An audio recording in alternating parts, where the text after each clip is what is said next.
Сіздерге осындай дүниені қалай жасайды, сол туралы көрсететін боламын. Каналға тіркеліп, лайк басып кетіңіздер. Пайдалы болғанына қуаныштымын. Қыздар, бүгін пригласительный бонбонетка жасаймыз.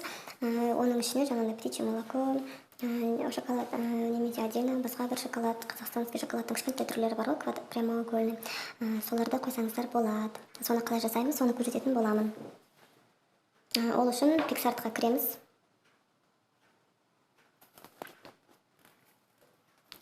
Плюс батырмасын басамыз. Все фотоға кіреміз. Менде арнайы шаблон бар.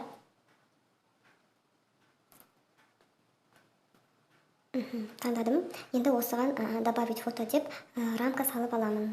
Ол үшін астындағысын жылжытасыздар. Соны солға қарай жылжытсаңыз, добавить фото деген бар. Соны басамын. Бұл мені галереяға кіргізеді. Мен Pinterest'тен сақтап алған рамкалары, фотолар бар. Солардың ішінен өзіме ұнағанын таңдап аламын. Түсінен басасыздар, және де добавить етесіздер. Мен мынаны таңдай салайын. Екеуін таңдадым мен. Біреуін мына бетке, мынаны мына бетке деп қоямын. Енді төменгі жақта обрезать дегенді басамын. Мына жердегі жазуды өшіріп тастау қажет. Мына өшірдік, галочканы басамыз. Қайтадан барады. Енді осы обрезаттың қасында поворот деген бар. Сол поворотты басып, мына суретімізді былай жылжытамыз. Енді қайтадан галочка. Енді көрдік, қыздар.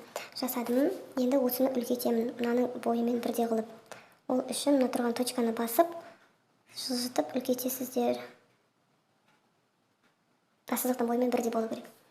Енді осыны жоғарыға көтереміз тағыны. Осына көк жазуларды көрдіңіздер ме?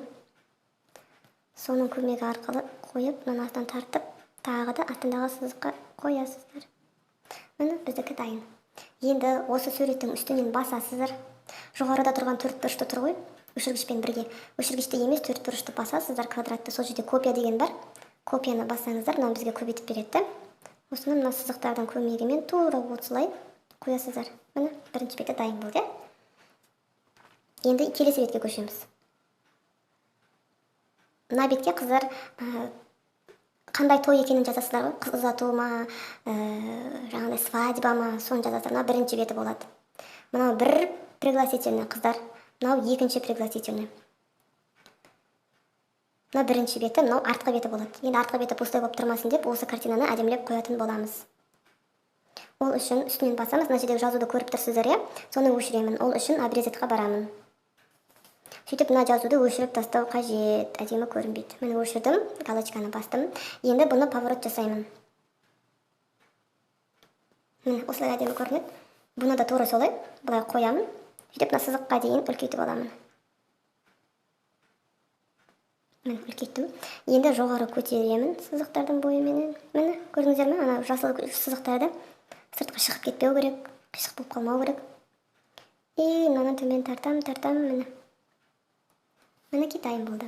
Енді осыны тағы да квадратты бассаңыз, үстінен бассаңыз, бір рет копия жасағаннан кейін екінші шыға береді. Копияны басамын, тура бағанағындай өстіп қойып аламын. Міне көрдіңіздер ме? Сызықтар шығып тұр, дәлме-дәл бойымен шығып тұр. Болды. Енді мына жерде тұрған ақ полоска әдемі көрінбейді. Осы жерге қазір бір фонды қоямыз, тура осылай. Ол үшін добавить фотоға барамын. Сөйтіп бір сәйкес келетін сурет таңдап алайық. Фиолетовый тонда. Міне қыздар, менде мына бір фон бар екен. Осыны таңдаймын, добавить етемін. Енді осыны обрезать қылу керек. Мына жерде жазу бар екен. Міне. Енді осыны үстіп кесеміз. Міне. Сәл кішірейту қажет.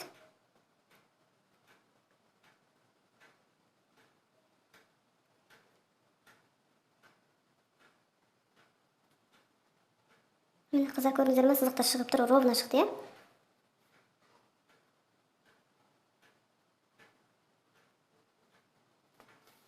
Мінекей. Енді осыны тағы да копия деймді. Астына қойым. Міне, қыздар. Сызықтардың бойымен дәл шықты. Бұл бірінші беті. Жаңағында айтқандай, мына жерге пригласительныйдың бірінші беті, мынау артқы беті. Мынау бізде қайыратын жері, бүктелетін жері. Енді жоғарыдағы мына сызықты басамыз да сақаттап аламыз. Закрыть дейміз. Енді не жасаймыз? Қайтадан мыналарды өшіреміз. Бұлар бізге уже керек емес. Өшіру үшін мынаны жылжытасыздар да X-ті бассаңыздар өшеді. Мынаған тиіспейміз. Енді мынаны не істейміз? Мынау бізде уже арғы беті болып есептелінеді. Мына бір тұрған суретті мына бетке ауыстырамын. Ол үшін үстінен басасыздар дағыны сызықтардың көмегімен фук етіп қоясыздар. Мінекей. И мынаны да тура солай жылжытамыз. Міне дайын. Енді мына жерге тағы да рамка қоямыз. Мына жерге бір рамка қоямыз, потому что бұл жерге сіздер жаңағындай шоколад жабыстырасыздар, конфет жабыстырасыздар дегенде, немесе өзіңіздің фантазияңызға қарай басқа да бір дүниелерді қоюға болады.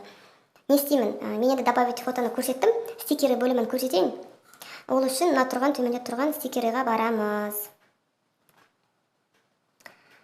Стикеріде мына жердегі мына поискті бассаңыздар, жазып керегіңізді тауып аласыз. Мен бұл жерге жазамын рамка деп. Рамка прямоугольная золото деп жазайықшы. Енді поиск дейміз. Жаңағындай золотодағы рамкалар жоқ екен. Енді осы жерден бір рамканы тауып алайық, сәйкес келетін. Мына көп деген рамкалар шығады. Егерде көңіліңізден шықпай тұрса, аласыздар да мынаны алып тастайсыздар. Жай ғана рамка деп іздесеңіздер, тіптім әдемі рамкалар шығады. Кез келген тақырыптағы дүниені тауып аласыздар бұл жерден. Барлық нәрсе бар. Біздегі жаңамыз не? Фиолетовый цвет еді ғой. Соған сәйкес келетіндей бір тон таңдайық.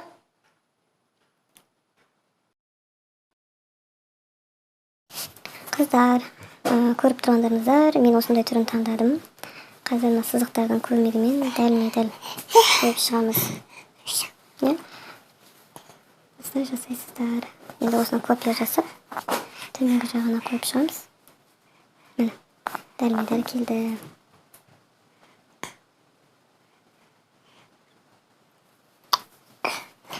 Тура осылай сіздер де жасап шығыңыздар. Міне қыздар, осылай жасадым. Мына жерге тойға келген кісілерге рахмет білдіріп, алғыс білдіріп жасаңыздар болады бір тексті. Мына жерге конфет, печенье, сондай нәрселерді өздеріңіз жабыстырасыздар фантазияларыңызға қарай. Мына бір жер полоска, бұл ортасы, яғни екі жағынан бүктеледі, кітапша сияқты болады бұл пригласительный. Солай қыздар, түсінікті болды деген ойдамын. Сау болыңыздар.